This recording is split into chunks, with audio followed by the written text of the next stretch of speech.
Ja, wir haben -2 Grad heute. Also jetzt mittlerweile haben wir 3 Grad plus am Nachmittag. Schau. Bis jetzt haben wir -2 Grad gehabt.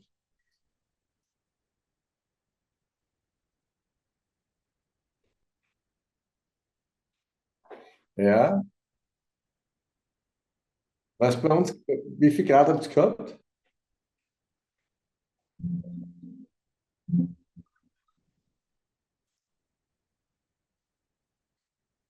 Ah, okay.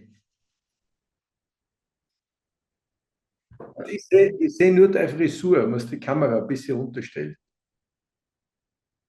Ja, jetzt geht's.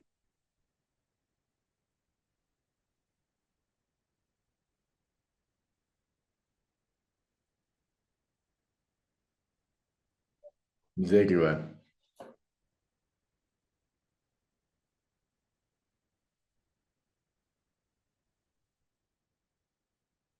Wie rechnen wir das um Fahrenheit in Grad? Wie viel Grad sind in Fahrenheit?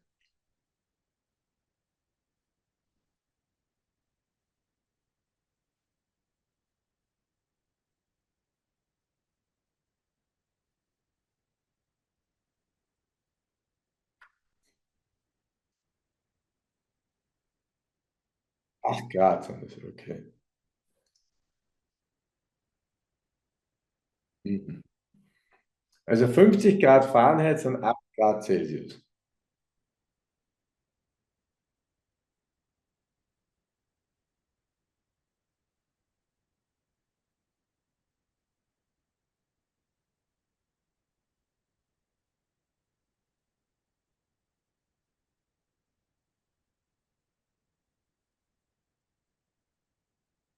Okay. Also ist der Nachmittag dann wieder schön. Dann ist der Nachmittag. Aha, okay.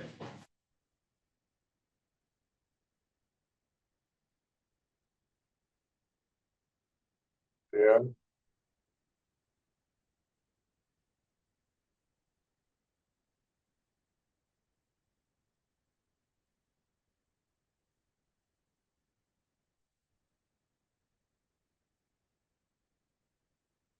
Ah, sicher. Was hast du jetzt? Warte mal, ich mache mal Bildschirm teilen.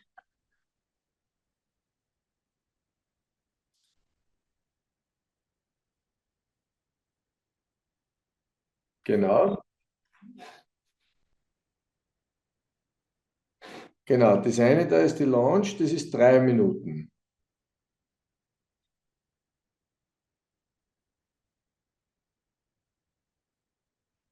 Ja.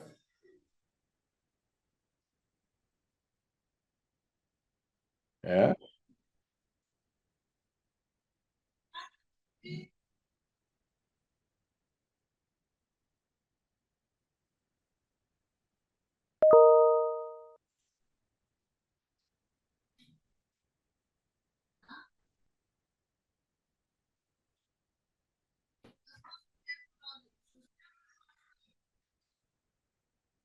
Ja, das ist bei der Übertragung. Bei mir geht es normal. Das ist wahrscheinlich die Übertragung zu dir. Ja, bei mir ist ganz normal. Das ist leider bei Zoom, wenn du das überträgst. Ja. Ah, bei mir ist ganz normal. Ja. Mhm. Arbeitet er da im Schritt, oder? Was macht er da? Nur Schritt oder Trab? Mhm.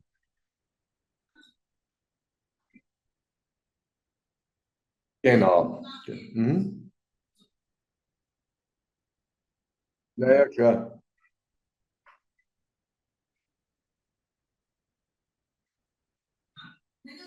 Okay, und Trab geht es ja noch aus, oder? Beim Langzüglerarbeit.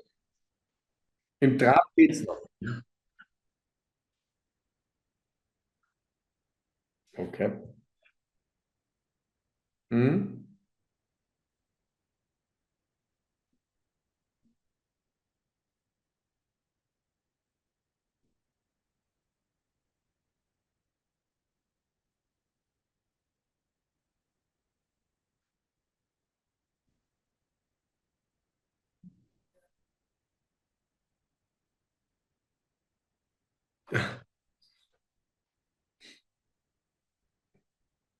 Das sind Alex sein Pferd.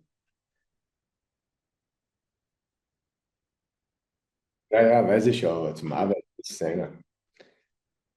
Ja, ja. Zum Arbeiten ist seiner. Sehr cool. Sehr gut, wenn er motiviert ist.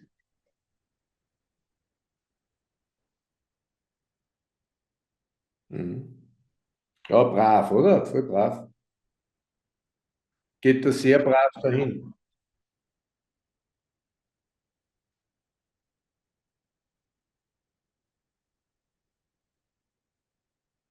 Ja.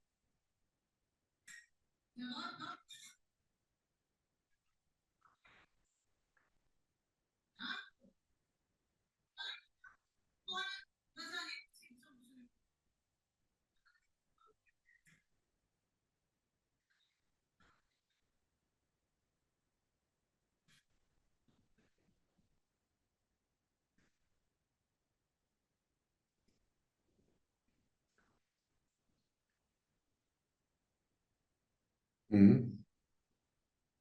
Okay.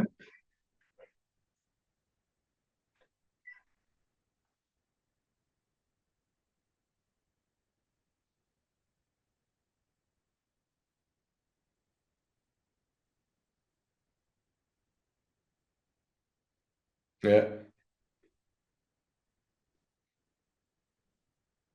Was hast du denn da gemacht? Was ist das da?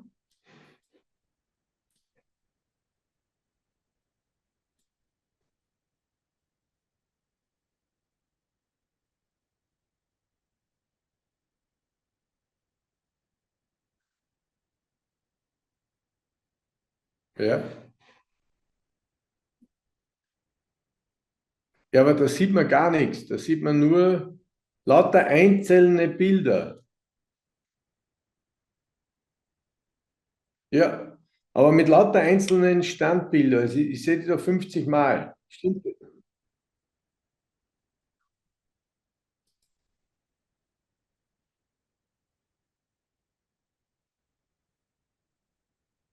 Ja.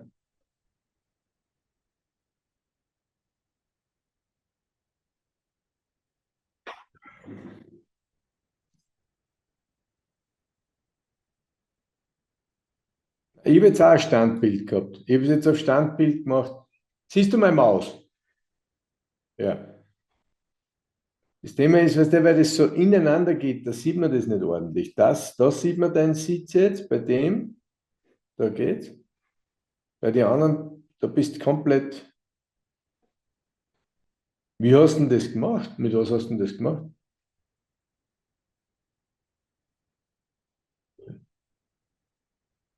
Ah, okay, das ist das. Ja. Na,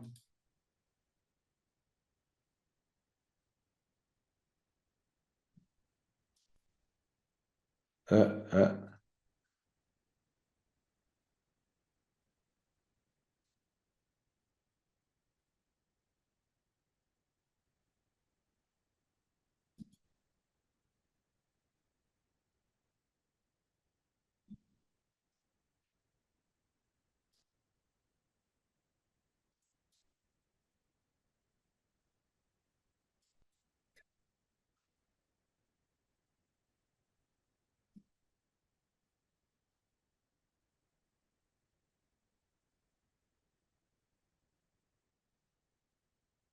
ja, ja, das ist klar.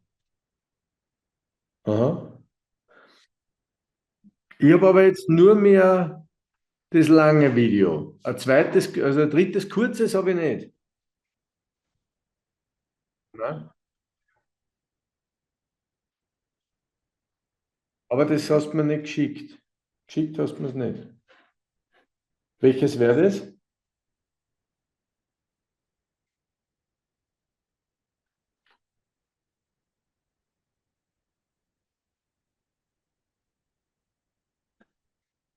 Das sind die zwei, wahrscheinlich, oder?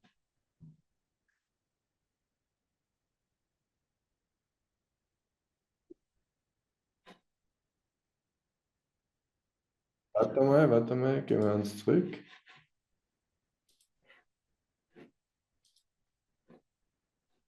Das mit der roten, das da.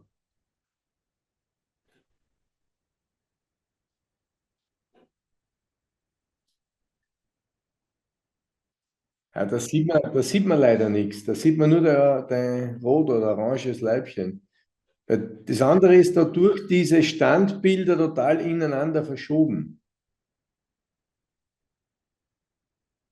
Wirklich.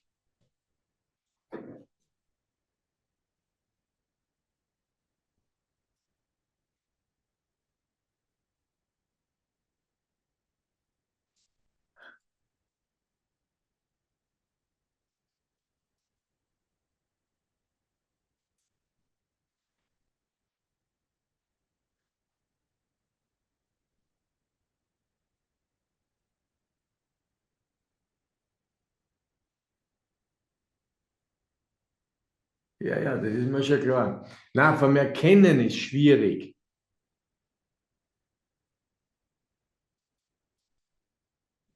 Okay, und worum geht es da jetzt? Was ist da?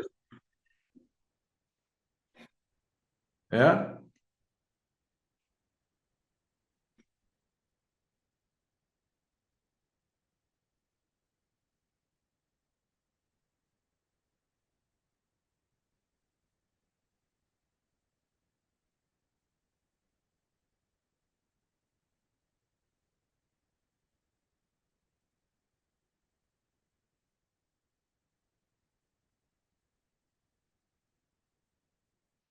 ja.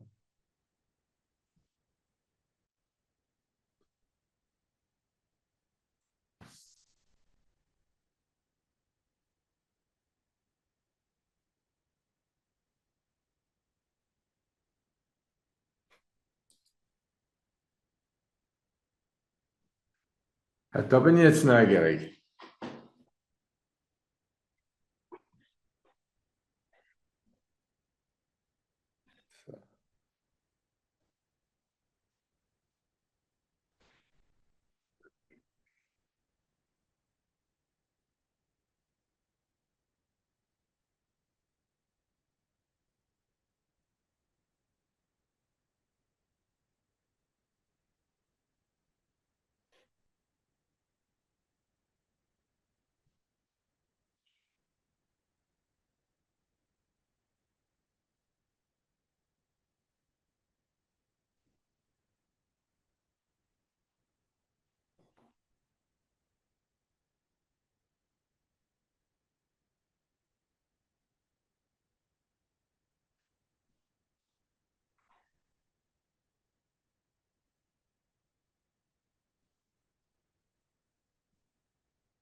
Ja.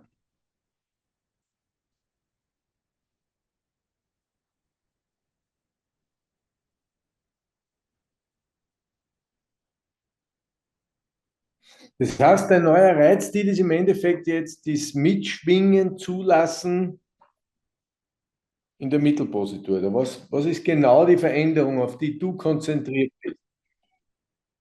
Ja, ja. Ja, cool. Ist ja gut, oder? Ja,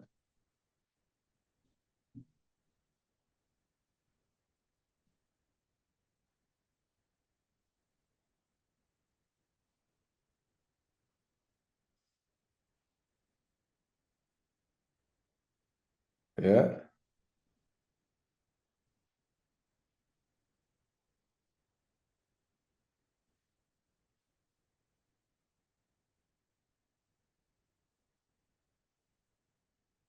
ja,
Ja.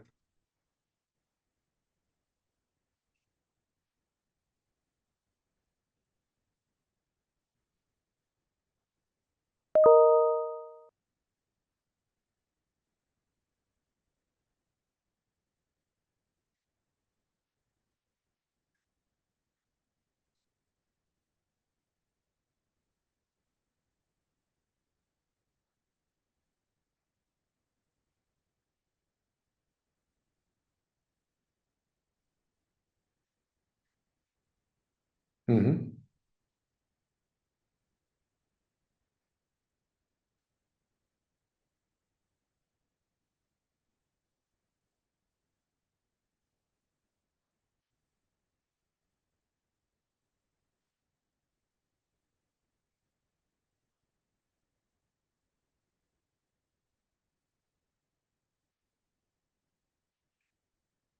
Ja. Also ich gehe grundsätzlich zufriedener. Ja. So, Ohren spielt auch, das passt ja.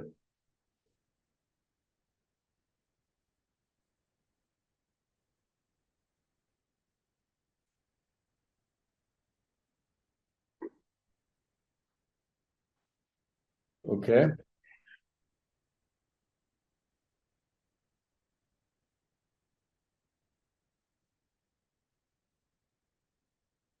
Ja.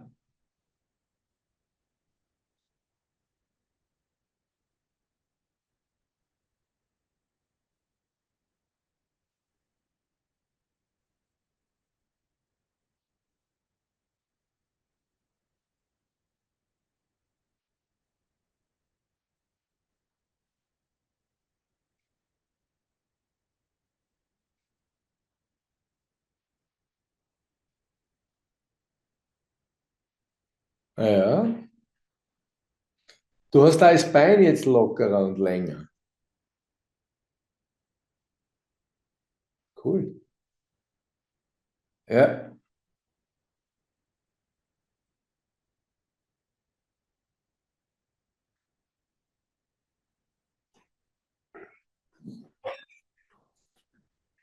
Ja.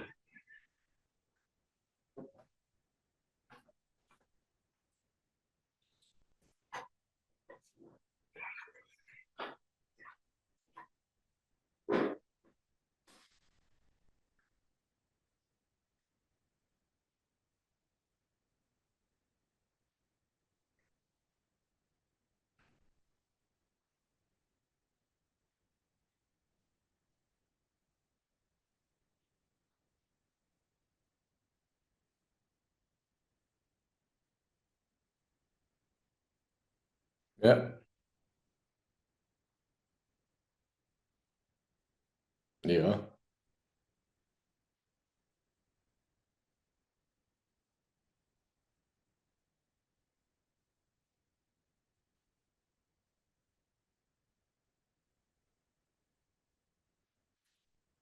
Na, gehen tut alles.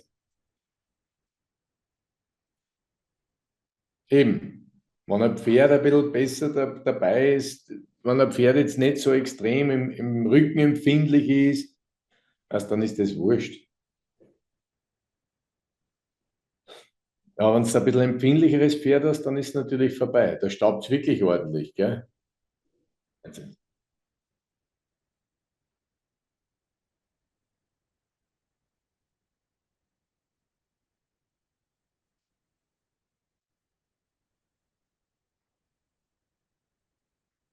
ja,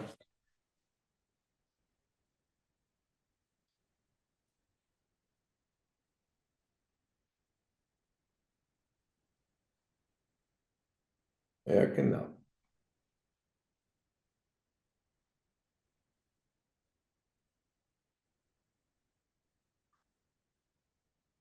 Mhm. Ja,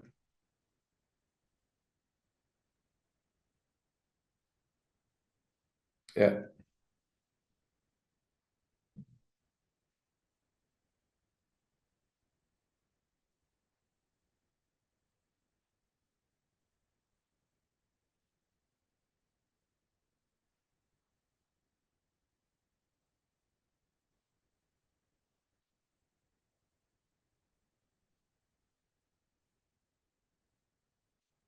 Vollkommen richtig, ja.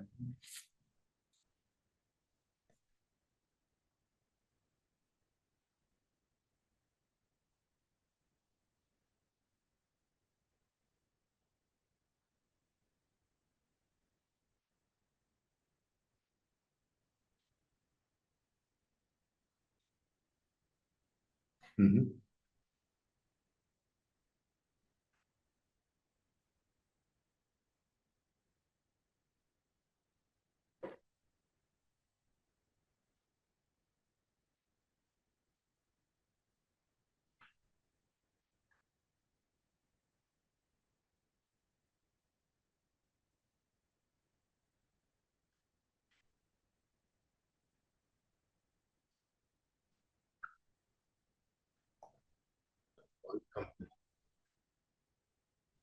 Genau.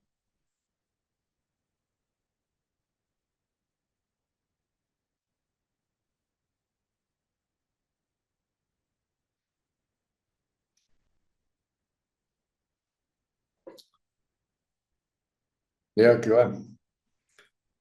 Jetzt ist es wurscht, weil jetzt kriegst du eine ganz neue Perspektive. Mhm. Ja, ist viel besser. Ja, bei Weitem.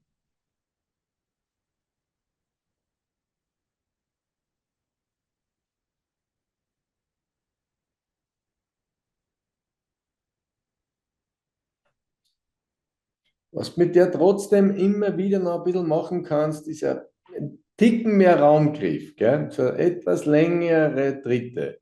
Immer wieder mit der Wade ein bisschen längeren Druck, mit dem Kreuz ein bisschen einen längeren Schub. Die könnten noch viel mehr zeigen. Also, dass du wirklich den Unterschied zwischen kurzen Trab mit Versammlung und mehr Ausdruck und dann Arbeitstrab mit gehen lassen.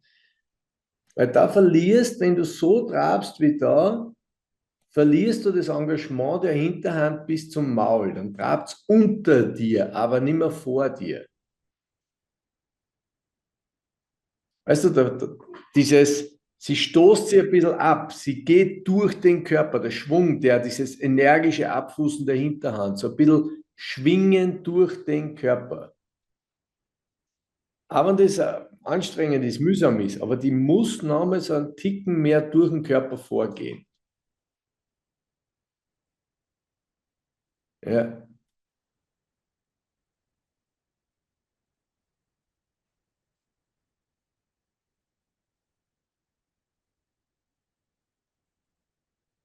ja.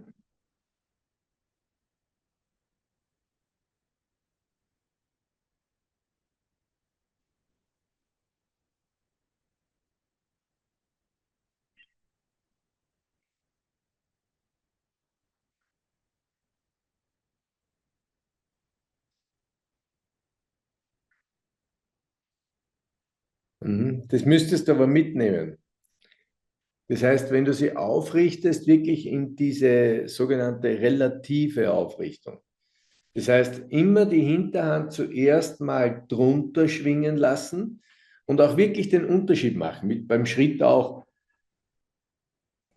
die Wade aktiviert immer das Hinterbein. Also immer die Wade aktiviert das Abfußen. Und dein Sitz reitet ja übers Standbein vor. Also immer der Sitz reitet übers Standbein, Wade aktiviert das Hangbein. Und wenn du einen raumgreifenden Tritt möchtest, musst du mit der Wade einen längeren Druck machen, damit der Schritt auch länger ausgeführt werden kann.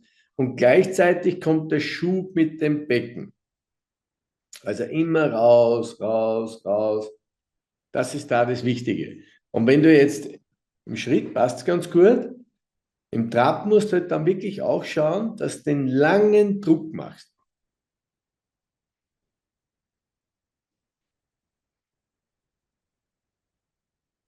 Es ist so, es ist immer ein bisschen schwer, weil das Video natürlich auch leicht verfälscht. Ne?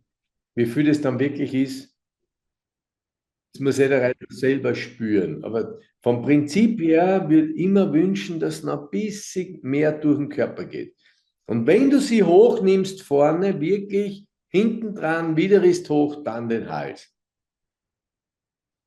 Da hast du dann so ein richtiges Gefühl, das Pferd lässt sich fallen, du kriegst einen Zug am Zügel und das Pferd geht mit dem Vorderbein schön nach vorne raus.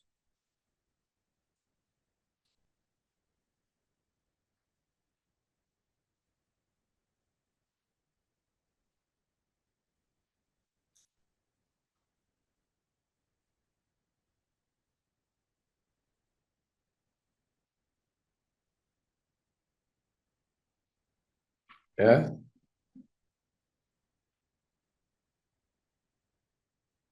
ja,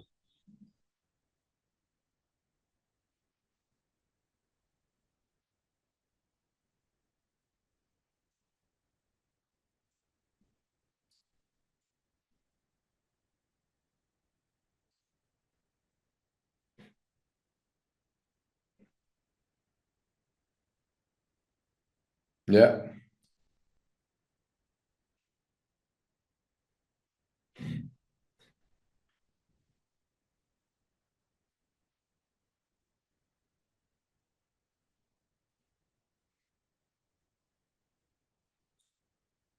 ja, ja, ja, ja, ja.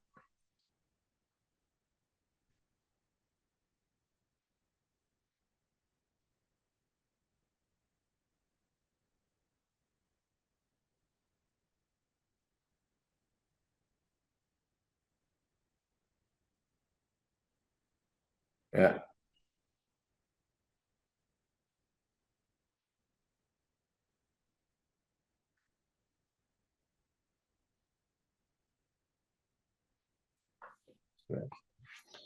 Vom Erklären her hast du es drin. Das ist sehr gut.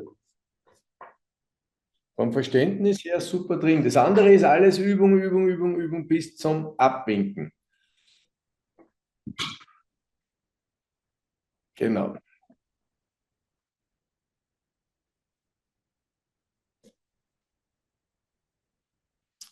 Und das Um und Auf ist ja, die Wade hat ja deshalb den längeren Druck, weil du ja mit der Wade das Abfußen unterstützt. Und wenn du jetzt zum Beispiel, wenn sie links hinten abfußt, im Trab jetzt, im Galopp ist ja nochmal anders, im Trab links hinten abfußt und du treibst sofort wieder, bricht sie ja die Bewegung ab und macht den nächsten Tritt. Ja? Und deshalb ist es so wichtig, mit der Wade immer den langen Druck entsprechend immer den langen Druck entsprechend der Bewegung mitmachen. Und der Sitz hat immer die Aufgabe, dieses leichte an die Hand reiten. Das ist eine komische Bewegung. Macht es da einen Trabtritt oder unterbricht es da nur?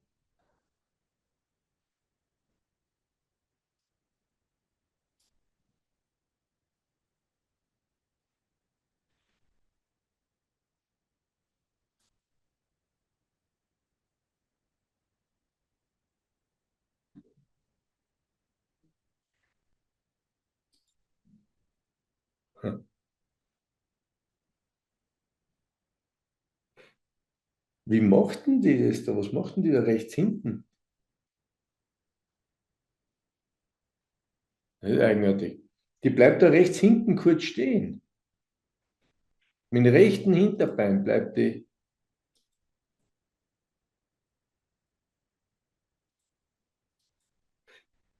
Unglaublich.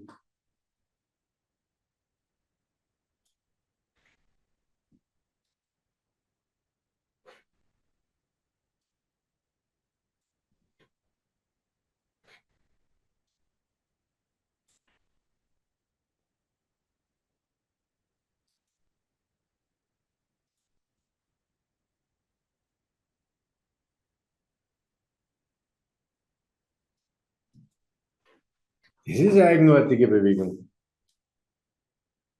Die fußt da rechts hinten nicht ab.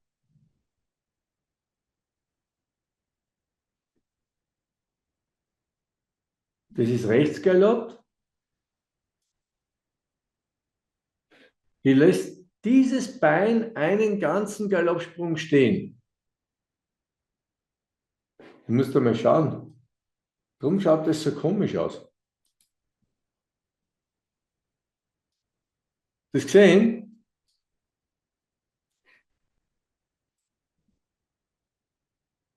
Weil der Wechsel wäre an sich durch, aber die hat das Bein einfach stehen lassen.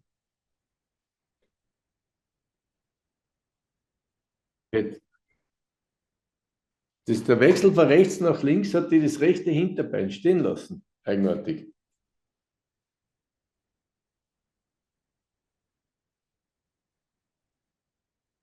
Aber total ruhiger Schritt gleich wieder, gell?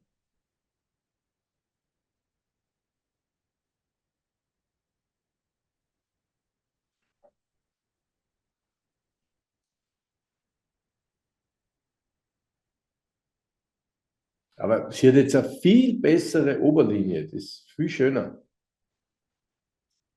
Ja, das ist viel besser.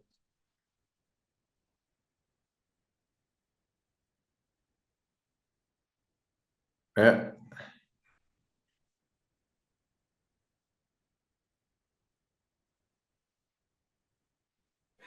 Arbeitsverweigerer.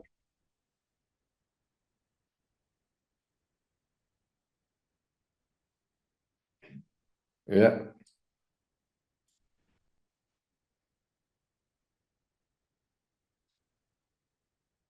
ja. Ja, hast schon recht. Stimmt schon. Ja, klar, ja, du hast schon recht, das stimmt schon. Das ist ein Scheiß.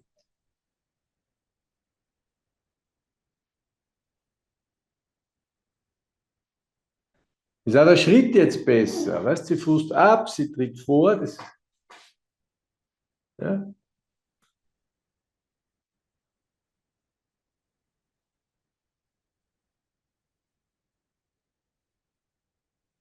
ja,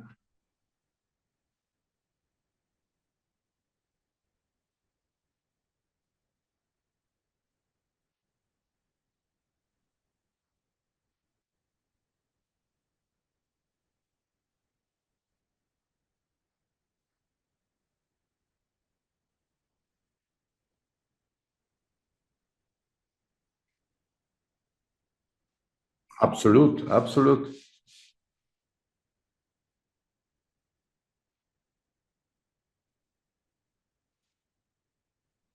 Mhm. Was macht die da?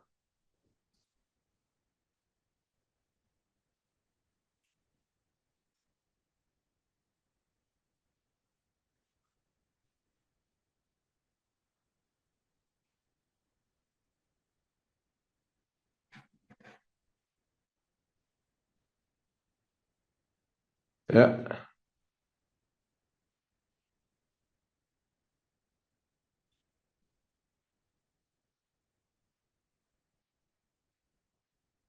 ist eh klar.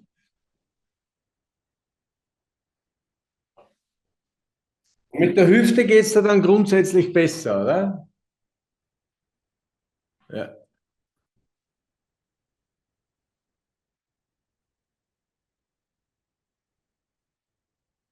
ja,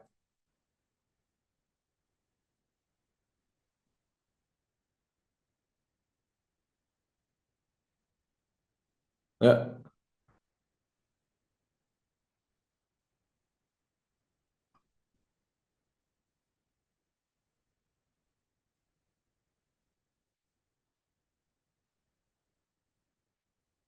ja. Ja, das ist nicht nur für den älteren Menschen, das ist für alle Menschen besser.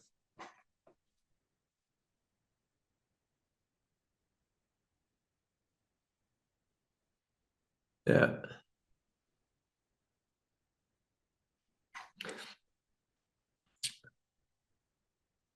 ja, genau.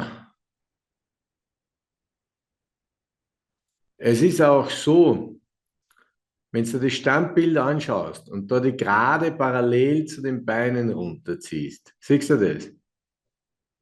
Da sitzt jetzt auch gerade am Pferd. Und das ist egal, ob das im Schritt ist oder im Galopp ist, da hast immer einen Knick gehabt, da bist immer auf einer Seite gesessen. Und jetzt sitzt da in der Linie gerade runter. Schaut im Ganzen viel besser aus. Und auch im Galopp, da gehst du jetzt wirklich schön ruhig mit. Der Übergang war jetzt nicht so schön, aber vom Sitz her. Galoppieren war wieder besser.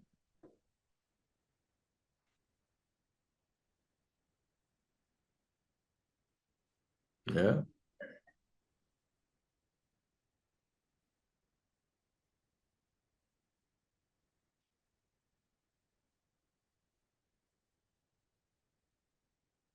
ja, ja, ja.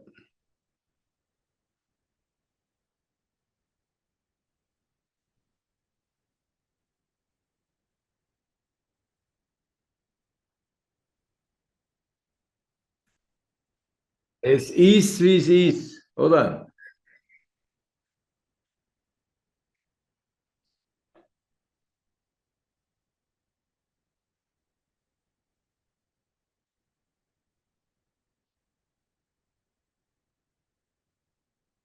Die Stute ist viel cooler geworden. Also die Richtung stimmt, so wie sie es jetzt arbeitet. Mach dein Bodenarbeitstyp noch.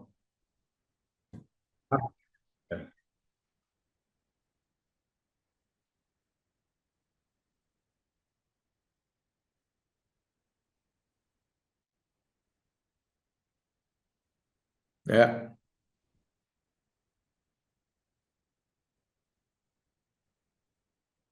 ja,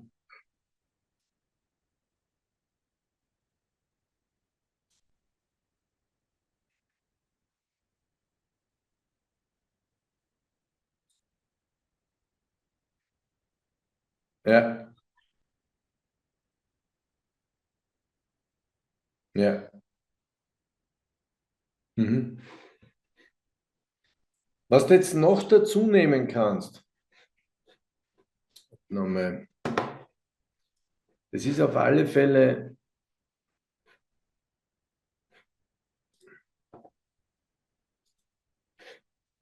das ist bei meinen Leuten jetzt immer die, am Schluss zum Beispiel,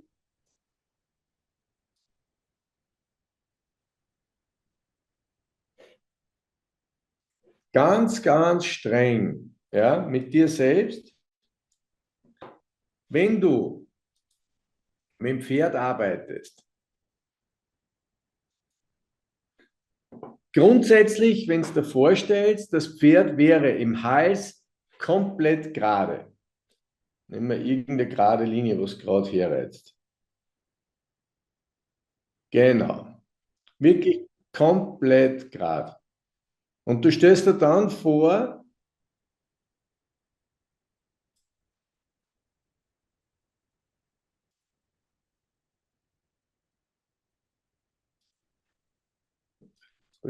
so, das Pferd ist schnurgerade, wirklich komplett linear gerade. Wirbelsäule eine ganz gerade. Dann hast du ja den Halsansatz, ja. Das heißt im Endeffekt, wenn ich da einen Halsansatz habe, da, die Schulter, dann ist ja da unten der siebte, der sechste, der fünfte, der vierte, dritte, zweite, erste Halswirbel. Ja, so runter. Und wir stellen uns immer vor, die Aufgabe stelle ich jetzt allen meinen Schülern auch. Siebter, sechster, fünfter, bis zum vierten Halswirbel bleibt das Pferd starr wie ein Stock. Ja? Der Zügel und der Schenkel haben den Einfluss auf das Genick, also erster Halswirbel, der zweite ist ja nur Steckverbindung der Axis und dann der dritte, der darf sich von mir aus auch noch mitbewegen.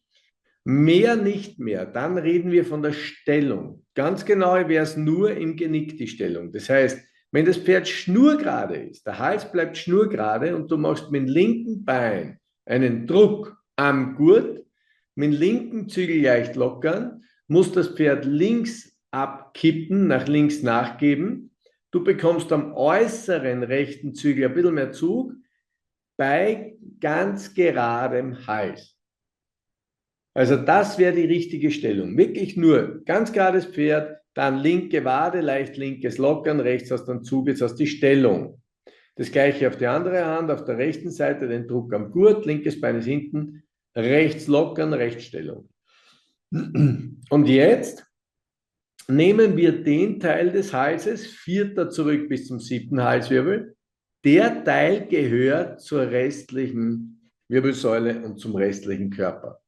Das heißt, wenn du das Pferd schnurgerade hast, mit 2 ganz gleich langen Zügeln, nur maximale leichte Stellung, und du kommst jetzt mit dem biegenden Sitz und biegst das Pferd zwischen Schulter und Hüfte, also in dem Bereich. Und du bekommst hier wirklich eine Biegung in die Rippe, also dass die Rippen annähert, außen auffächert. Dann dreht das Pferd 7., 6., 5., 4. Halswirbel mit. Das heißt, der Teil gehört nur mehr zum Sitz und Schenkel und die Hand darf nur mehr 3., 2., 1. und Genick arbeiten. Das musst du da wirklich so vorstellen. Du sitzt da drauf, Hals komplett gerade, du hast den Zügel, wenn du jetzt Wade und Zügel machst, dreht sie nur vorne das Genick nach rechts oder links. Okay? Und dann haben wir im Ende, oder warte mal. Jetzt machen wir was anderes.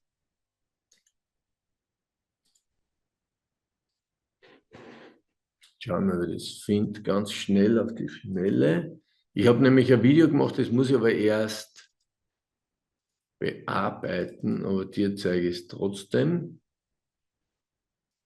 Videofassung veröffentlichen.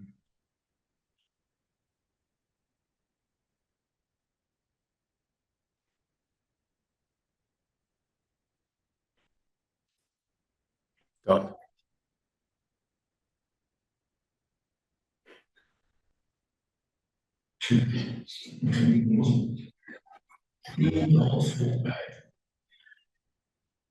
So. Ja,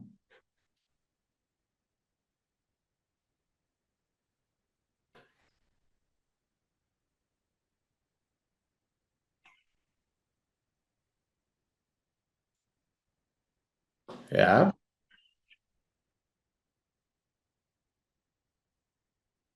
genau. Siehst du jetzt da in Finn? Ja, schau mal. Hörst du das, was da gesprochen wird auch? In dem heutigen Video möchte ich euch aufgrund eines Online-Unterrichts dieses Stellen und Biegen noch einmal genauer erklären. Und zwar, wie komme ich da raus, wenn ich schief sitze und so weiter. Dazu haben die Videos bereits gemacht. Wenn ihr auf einem Pferd sitzt und ihr wisst jetzt nicht, wie soll ich denn losreiten, worauf soll ich achten? Das Erste, worauf ihr achtet, ist immer ein ganz gerades Pferd. Was heißt gerades Pferd? Das heißt, der linke und der rechte Abstand von der Hüfte zur Schulter ist ganz gleich lang. Dann sprechen wir von einem geraden Pferd unter dem Reiter. Dann haben wir den Hals, und das ist auch wichtig, vom Halsansatz nach vorne sollte das Pferd immer ganz ruhig und stabil sein. Das ist ein ganz wichtiger Faktor. Warum? Das Erste, was wir machen, wenn ein Pferd so gerade ist wie fürs Ding jetzt, ist eine Stellung im Genick. Wie geben wir eine Stellung?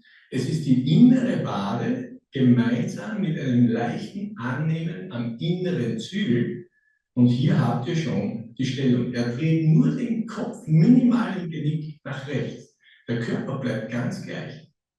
Aus dieser Rechtsstellung in die Linksstellung mache ich linke Wade. Nun muss der rechte Zügel das wieder nachgeben und der linke Zügel nimmt ganz minimal an.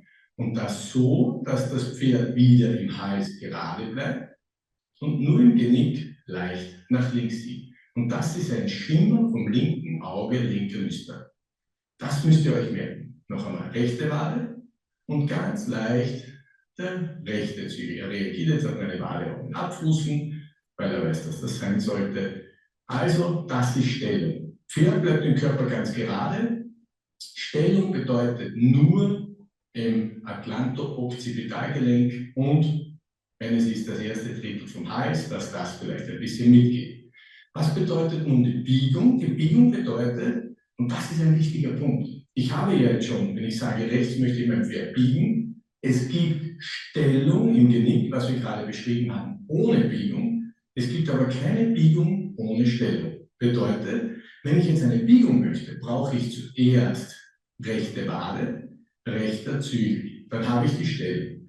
Und nun drehe ich meinen Oberkörper ganz leicht nach innen, und zwar Schulter des Reiters parallel Schulter des Pferdes, Hüfte des Reiters parallel zur Hüfte des Pferdes, bedeutet jetzt rechte Wade, rechte Hüfte ist vorne, linke Wade, linke Hüfte leicht hinten. Mein Oberkörper ist gedreht und ich biege den Körper unter mir. Und aufgrund dieses Biegens des Körpers unter mir biegt sich der Hals aus dem Halsansatz nach vorne mit.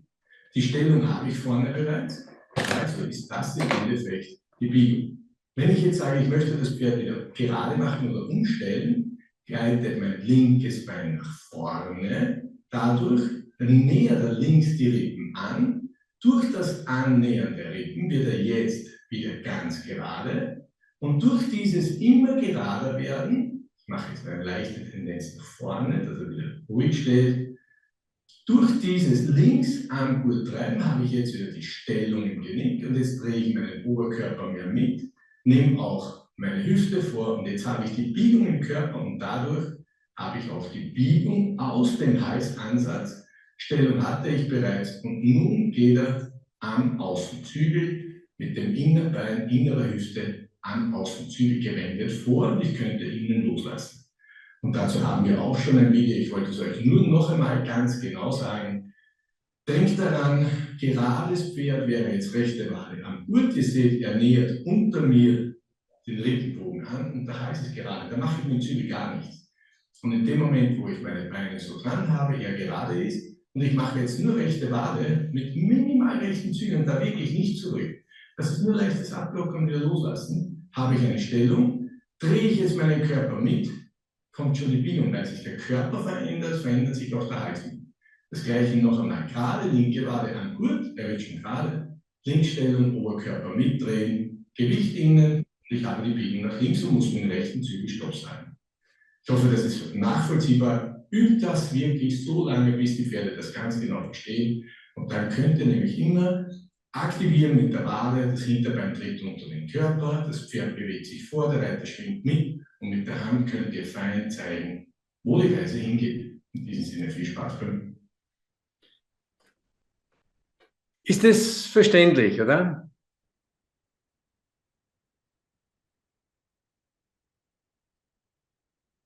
Wiederhol mal, wie du es verstanden hast. Ja,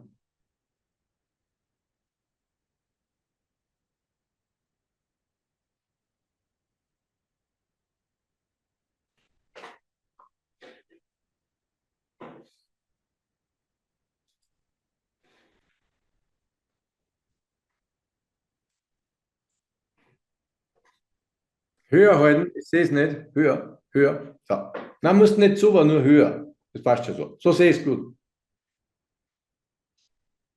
Ja, ja,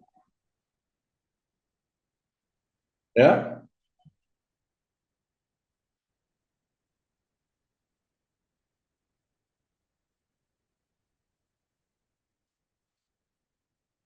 ja,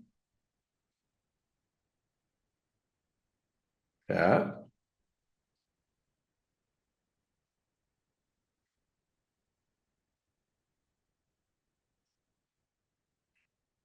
Mhm. Ja,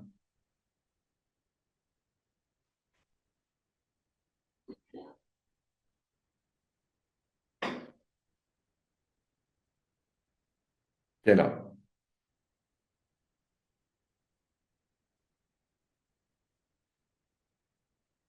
Mhm.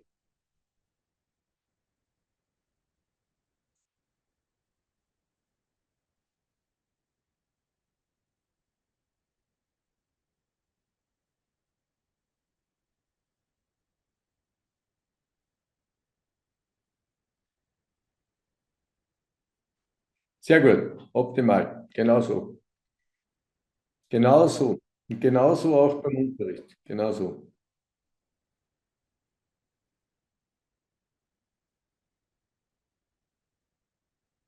Mhm.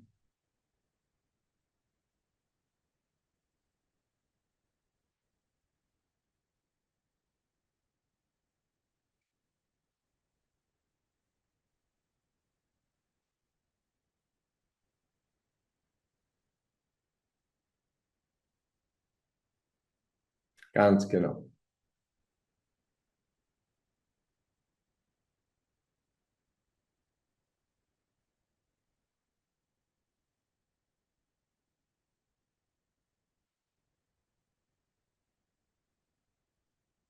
Mittelpositur. In der Mittelpositur stabil.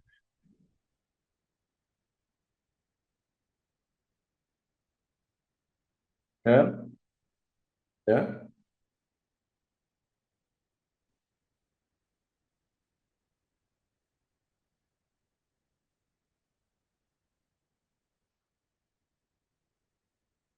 ja, genau.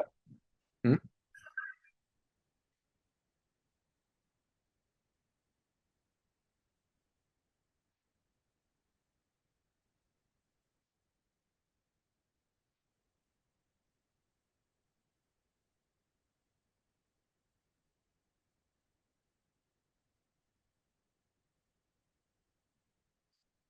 Mhm.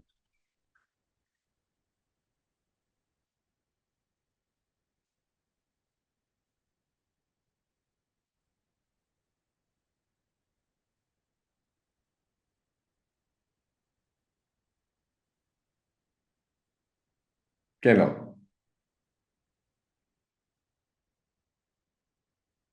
Genau.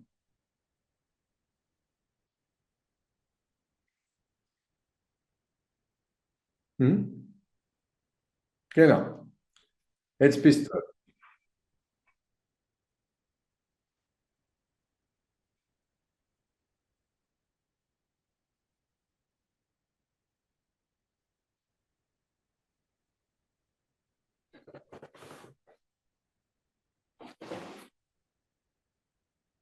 Ja.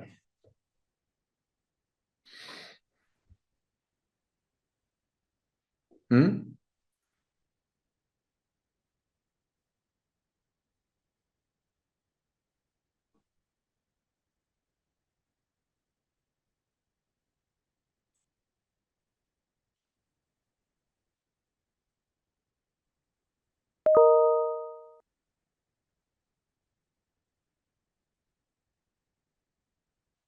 Genau.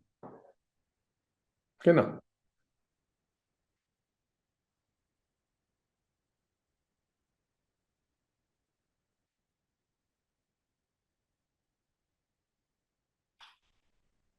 Mhm.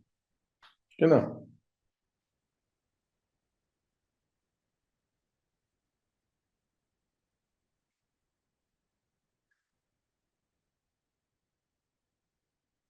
Genau so. Und dann bist du nämlich auch genau am Reiten, wo du dann auch sagen kannst, das Pferd hat auch die Möglichkeit, sich zu tragen. Ja?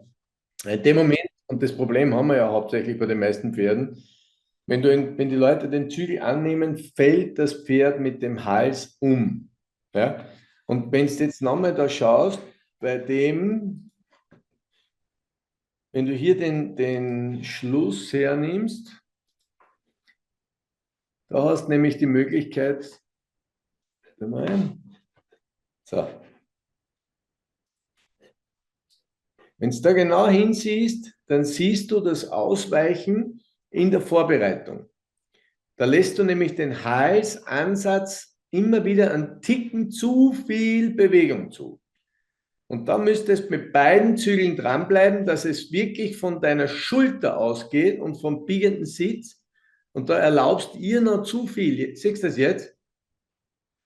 Da ist zu viel Halsbiegung und die nimmt dir die Qualität weg. In dem Moment, wenn du dir jetzt vorstellst, genau jetzt, wie viel Biegung ist im Körper und wie viel ist da wirklich vorne im Hals? Und wenn die jetzt gerader wäre, dann wird diese Kraft entlang vom Außenzügel rübergehen. Und deswegen, da hast du noch viele Ressourcen drinnen. Der Weg ist auf alle Fälle mal der richtige. Nur jetzt würde ich die Schrauben ein bisschen anziehen im Sinne von noch einmal korrekter, gerader.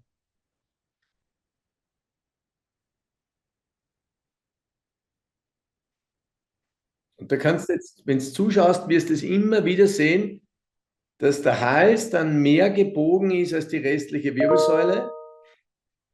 Da. Wenn du da ganz streng mit dir selbst bist und du sagst dann, okay, stopp einmal, Hals gerade halten. Jetzt sitzt ja gerade drauf, jetzt passt ja mal vom Sitz her alles. Beide Zügel ruhig dran. Und dann wirklich nur das, was du mit deinem Körper an Biegung von Schulter bis zum Hüftgelenk hinkriegst. Oder da hinten ist ja keine Biegung, weil das ist ja Lendenbereich oder keine. Durch die Querfortsätze, durch die Breiten, da ist ja gar nichts. Aber im Prinzip ab dem Ende der Brustwirbelsäule ist vorbei.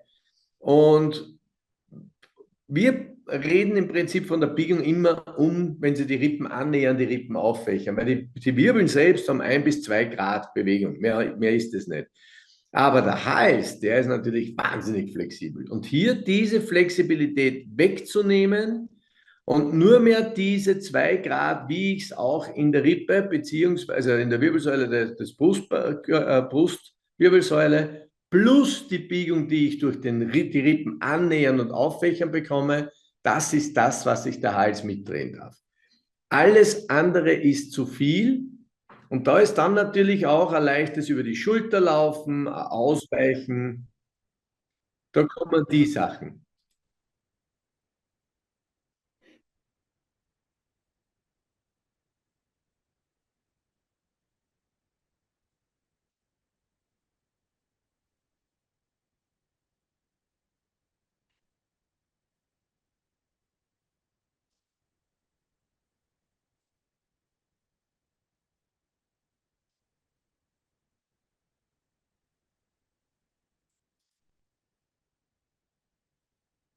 Ja,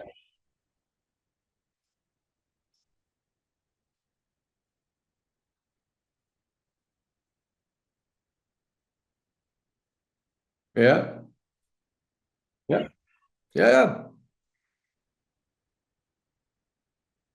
genau. Da.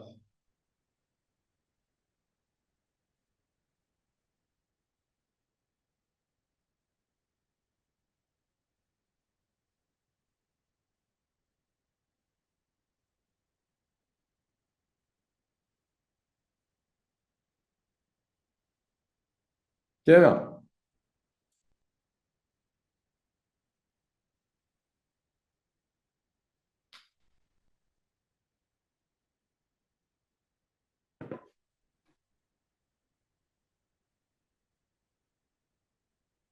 Ja,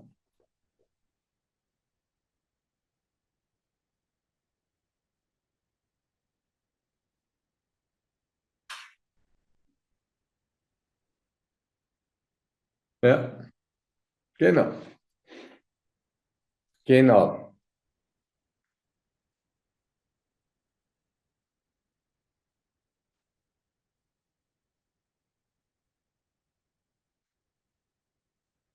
Hm?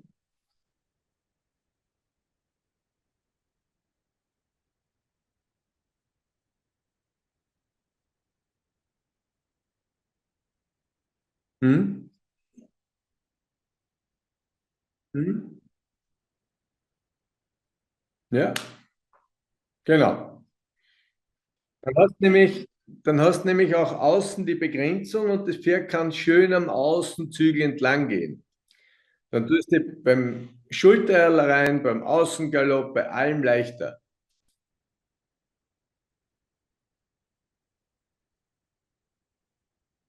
Ja?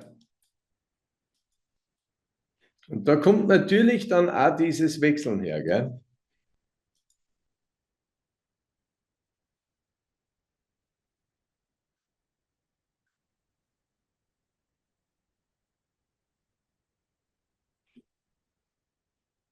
Hm?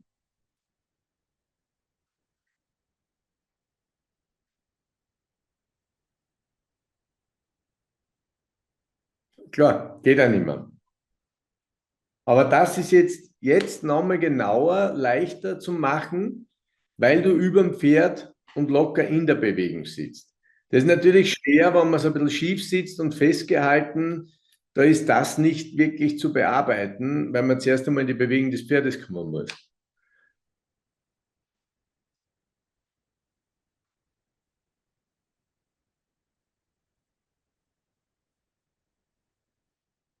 Ja, hm? Genau.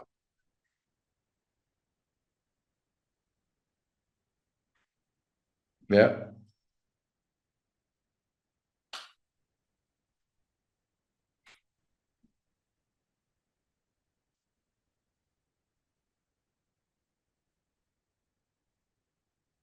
ja,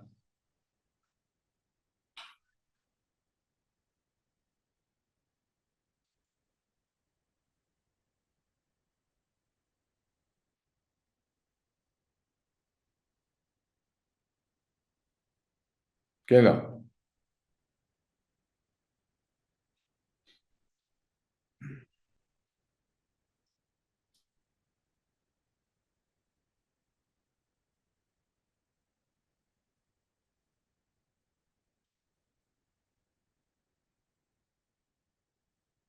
Genau. Jetzt kommst du. Ja. Funktionieren. Es gibt Pferde, die machen es trotzdem, aber die Frage ist, wie würden sie gehen, wenn ich es so machen würde? Ja,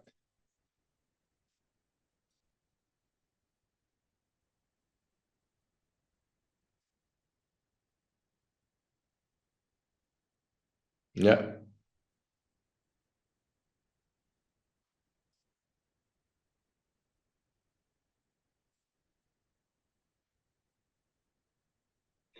ja,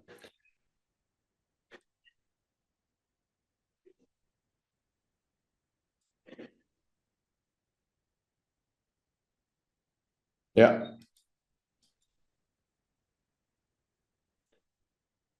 Schau mal, auf der Seite, da ist nur minimal jetzt gerade. Siehst du das? Man sieht, dass der Hals ein bisschen zu stark mitgebogen ist, aber es ist minimal. Genau. Es ist,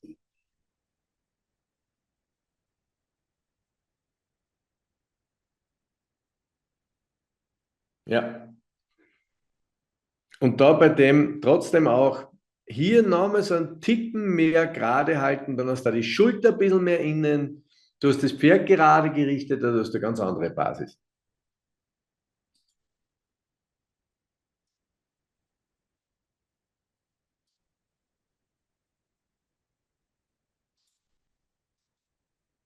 Ja. Mhm. Und bei der Schrittparade, ich würde da vorher eine Wolte reiten, wenn ich du wäre. Weißt, gar keine so eine Schrittparade. Wolte, am Ende der Wolte Schritt. Damit die wirklich schöne, ordentliche Übergänge macht. Gar nicht so über den Trab. Dazwischen ein bisschen mehr rausreiten und dann wieder nehmen. Rausreiten und wieder nehmen.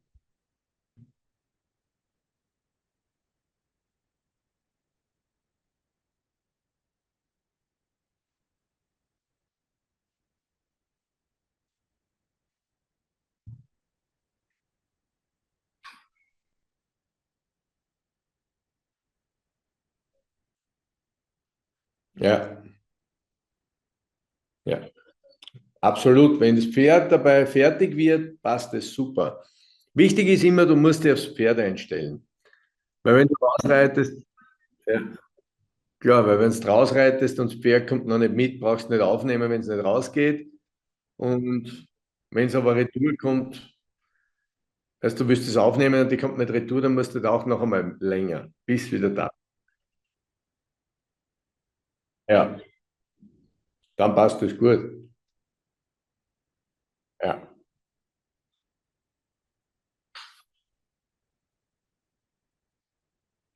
ja, ist klar.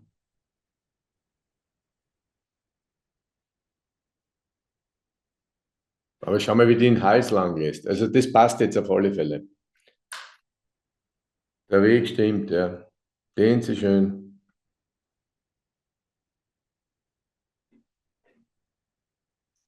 Da hast du auch Ferse hast du jetzt auch tief. Alles gut. Cool. Gut. Der Weg stimmt. Der Weg stimmt.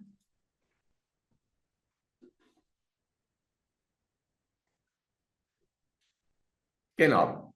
Und ja, was bei dir einfach wichtig war, du hast dieses, was du jetzt selber draufgekommen bist, was gut ist, dass das auch ein Unterschied, aber du merkst ja eh, wie du sagst, okay, das ist jetzt anstrengend, man, jetzt nicht mehr so, aber die Umstellung ist das Arge, weil man Altes mit einem Gefühl verankert hat und wenn man Neues macht, hat man kein Gefühl dafür. Das heißt, da macht man dann was und weiß aber nicht, ja, passt, passt es nicht und so weiter. Aber wenn man dann einmal so weit ist, dass man es wirklich machen kann, ja, dann schaut die Geschichte ganz anders aus. Und das ist wichtig.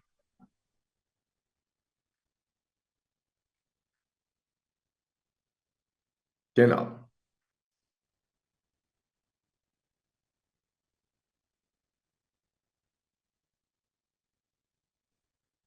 Für,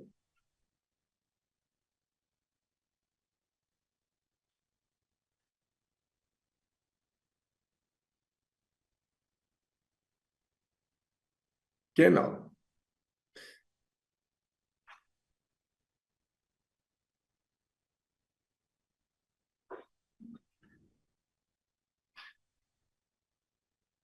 genau. Schau, du bist ja gut. Das ist ja, weil du hast alle Ansätze, die du brauchst, hast du bereits. Jetzt musst du nur arbeiten damit. Ja?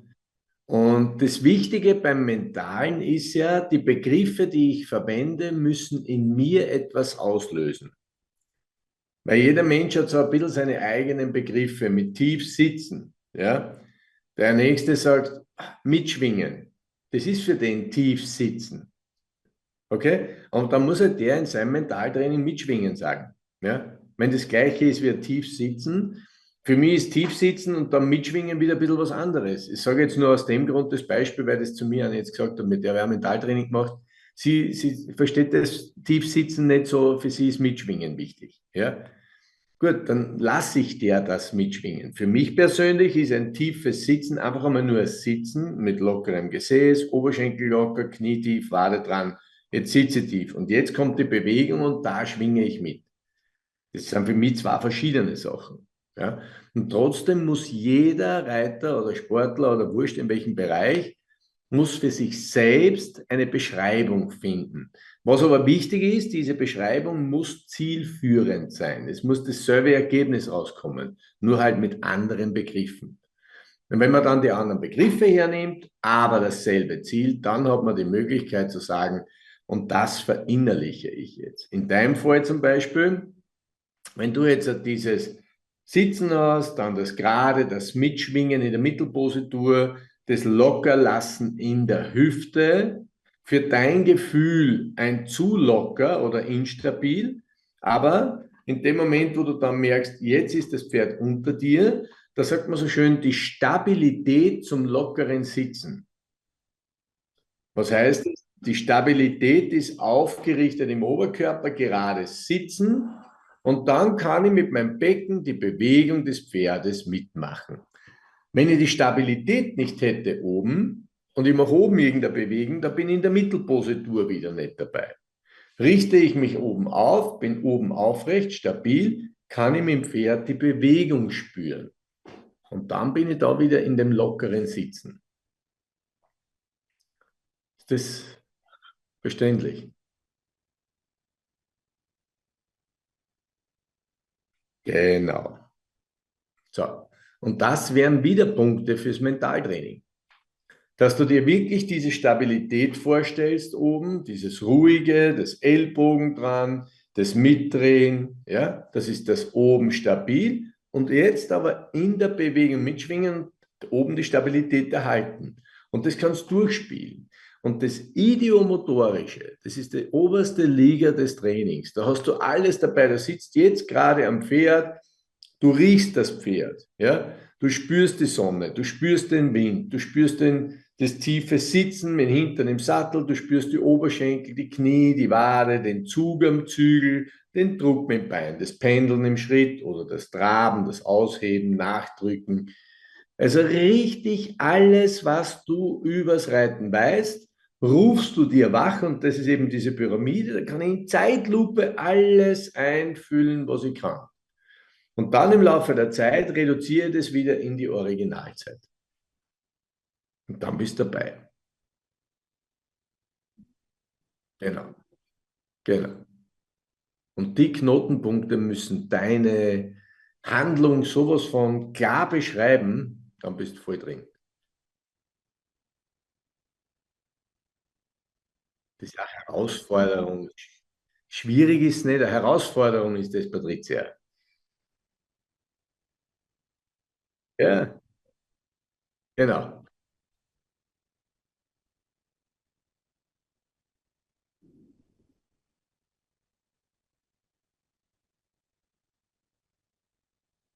Willkommen in der Welt der Trainer, die mehr Wissen haben. Das ist jetzt, die Diskussion habe ich immer wieder bei Fortbildungen.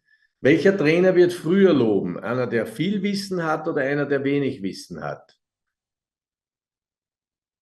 Ja, weil der viel Wissen hat, möchte vieles weitergeben, wo er dann merkt, es geht nicht. Ja?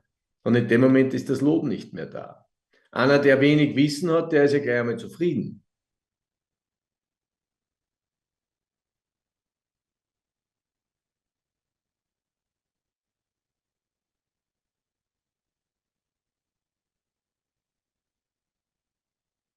Hm?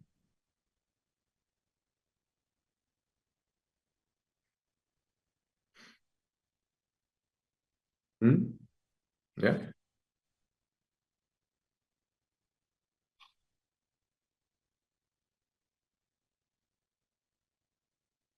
Mhm.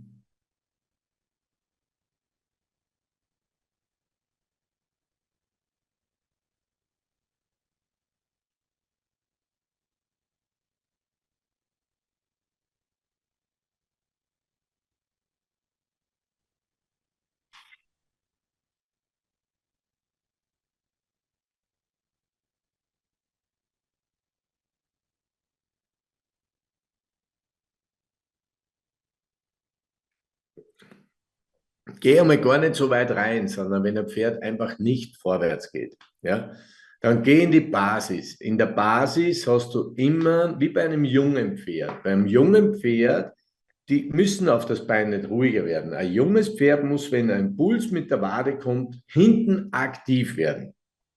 Wenn das Pferd mit dem Hinterbein aktiv unter den Körper tritt und dann auffußt, dann will es das Gewicht wieder vom Hinterbein runterschieben. Und das nennen wir Vorwärtstendenz.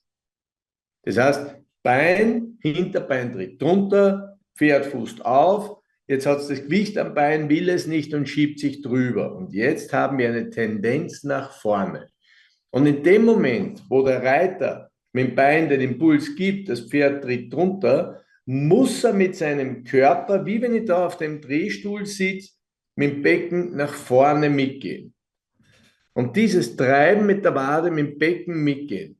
Wade aktiviert das Hinterbein, das Becken schiebt übers Standbein. Und das müssen die in den Kopf reinkriegen. Das heißt, immer, wenn ich Bein mache, das war mit dem Finn, was du gesehen hast, ich habe nur an der Biegung gearbeitet. Und was hat der gemacht? Der hat immer mehr seinen Arsch drunter gesetzt. Weil er weiß, auf Bein muss er mit dem Hinterbein drunter. Und wenn ich dann mit dem Kreuz was mache, geht er vorwärts weg. Und jetzt muss ich aber dieses Wade aktiviert, Kreuz reitet vor, Hand ist dran und jetzt kann ich das Pferd rund reiten. Jetzt kann ich anfangen vorzureiten. Und wenn deine Schüler die Pferde nicht vorwärts kriegen und sie sitzen aber ordentlich, lass sie genauso ordentlich sitzen. Nur lass ja die Wade einmal so dran, dass das Pferd aufs Bein hinten wirklich aktiv wird und du wirst merken, jetzt nimmt das Pferd den Reiter mit. Und indem du das Pferd den Reiter mitnimmst, soll er mit dem Becken die Bewegung mitmachen. Also wirklich nur komplett reduzieren auf Wade aktiviert, Hinterbein tritt runter, Becken reitet vor. Aus. Weg vom ganz korrekten länger treiben, längerer Schub. Das geht ja sowieso nicht, wenn die Basis nicht da ist, dass es Fortschritt gibt. Okay?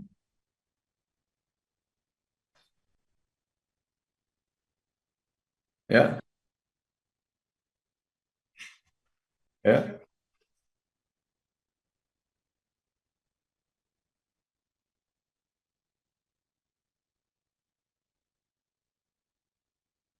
Mhm.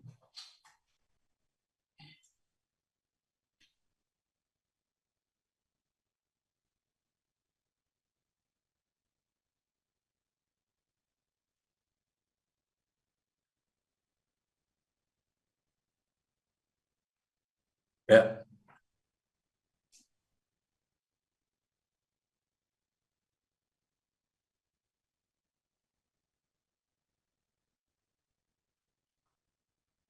ja.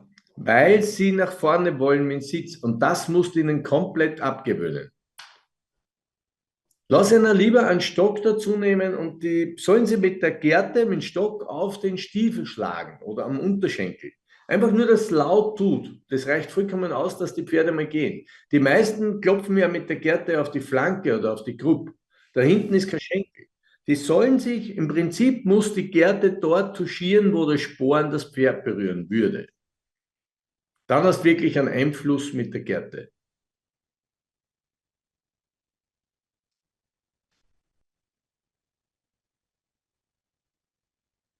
Ja?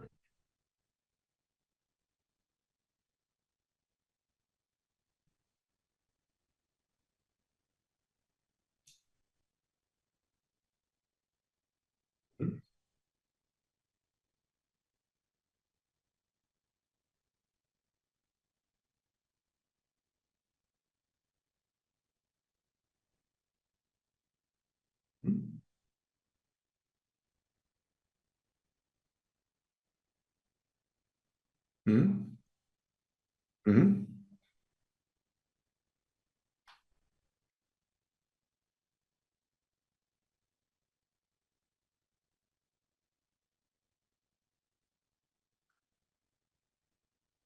Aber die Idee ist vollkommen richtig. Vollkommen richtig. Ja, absolut. Mit einer Hand festhalten. Nein, nein, das ist überhaupt kein Thema. Mit einer Hand festhalten, mit der zweiten Hand touchieren und mal das Pferd vor dir haben. Und dann mitmachen mit der Bewegung. Aber die brauchen ja auch eine Erinnerung, wie es sich anfühlt, wenn das Pferd tatsächlich geht.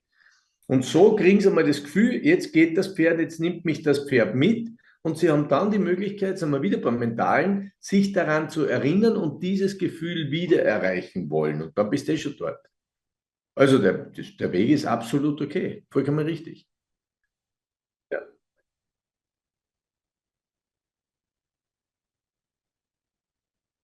Na, warum? Ich lasse das meine Leute auch machen. Wenn ein Pferd ist, was überhaupt nicht reagiert, auch einmal die Zügel in eine Hand nehmen, ja, mit der zweiten die Gerte aber runterhängen lassen und nur so mit der Hand einfach mal so, patsch, gar nicht fest draufhauen, sondern nur mal, dass auf die Gerte eine Reaktion kommt, die nicht gewöhnt ist. Weil die Gewöhnung ist ja das Abstumpfen. Ja? Und wenn du da aus der Gewöhnung rausreißt, bist du wieder dabei.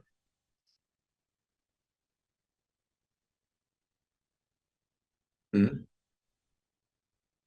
Ja. Ja. Ja, aber warum nicht? Reagieren müssen sie, weißt? Darf man nicht so engstirnig sein, dann passt das schon. Okay.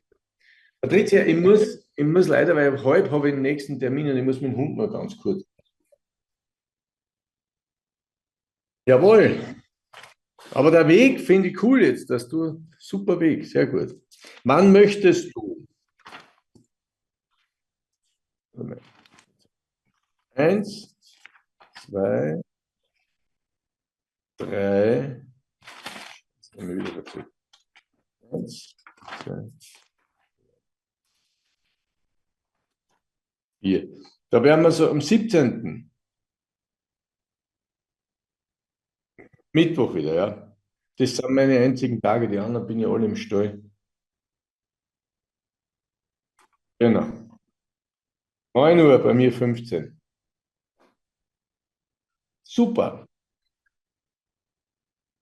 Ja?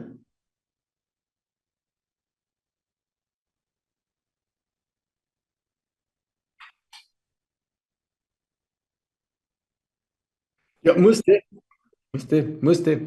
Einfach mal wirklich üben lassen, bis sie das drin haben.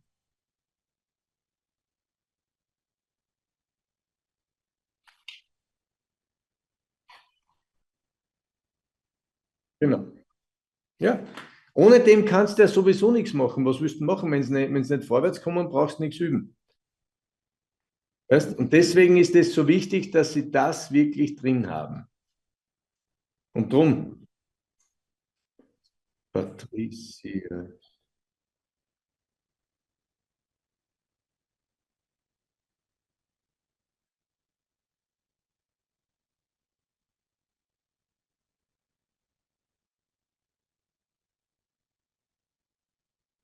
Mhm.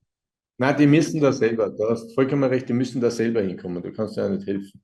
Gell? Okay. Hey, tschüss, schönes Üben. Ciao. Ciao.